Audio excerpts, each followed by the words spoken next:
So there can be a variety of reasons why we don't get 100% yield.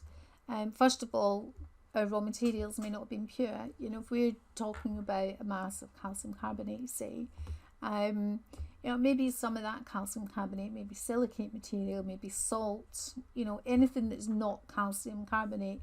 But if we're counting it as all calcium carbonate, we're not going to get as much product as we expect, because we haven't got as much calcium carbonate as we thought we had. The other thing, this might sound silly, but in practice, we always leave some products behind in the apparatus. No matter how good we are, if you're pouring liquid, say from one container to another, some of it will get left behind.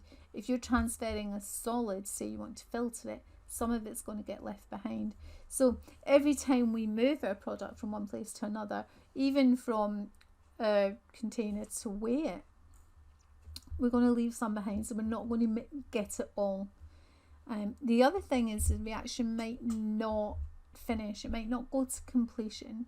So say you're heating something and you heat it for 10 minutes, you know, maybe it all hasn't converted, maybe you needed to heat it for 15 or 20 minutes.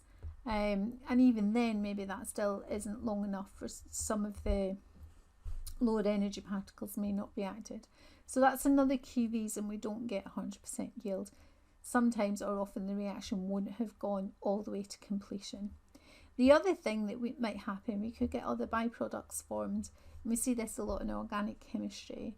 You know, we want to make a particular product, but because of the way the mechanism happens or the way the substances react, we get other minor products formed, which are going to reduce the yield of the product that we're after.